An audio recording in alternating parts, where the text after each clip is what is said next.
সকাল সকাল মনটা ভালো হয়ে গেল, কারণ 25 দিনে আমার 3 কেজি ওয়েট লস হয়েছে। অন্যদের কাছে হয়তো নর্মাল, কিন্তু যাদের পিসিওডি আছে তাদের জন্য এটা কিন্তু ভীষণই বড় একটা অ্যাচিভমেন্ট। এই আনন্দে সকাল সকাল এক বাটি ফল খেয়ে যাচ্ছি অন্যের বাড়ির তালা ভাঙতে। আরে আর বলো না, দেবদীপ কল খুলে চলে গেছে বাড়ি, এদিকে ওদের ফ্ল্যাটে সব জল বেরিয়ে যাচ্ছে।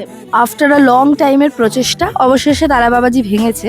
বাড়ি ফিরে এসে খেলাম সাবু, যেটা খুব কম পরিমাণে খেয়েছি কারণ সাবুতে অনেক ক্যালোরি থাকে। জানো তো, আজকে অনেকদিন পর বিকেল থেকে সন্ধ্যের একটা লম্বা সময় ছাদে কাটালাম। তোমরা অনেকেই কালকে একদম সঠিক গেস করেছিলে, তোমাদের মধ্যে থেকে শ্রেয়ার নামটাতেই শাউট আউটে নিলাম। তাহলে এবার বলো তো এই ফলটার কি নাম, দেখি কতজন চিনতে পারে। বেরিয়েছিলাম ফল সবজি কিনতে, ফেরার পথে নেহাদির ঘর থেকে আমার নাইকার পার্সেলটা রিসিভ করলাম। ওই ভারী ভারী ব্যাগ নিয়ে এতটা হেঁটে আমার একেবারে গলদঘর্ম অবস্থা। ডিনারে খেয়েছি লো ফ্যাট দুধে বানানো ছানা, অবভিয়াসলি উইদাউট সুগার, আর অ্যাপল উইথ পিনাট বাটার। এই দুটো প্রোডাক্টের জন্য আমি ভীষণই এক্সাইটেড ছিলাম।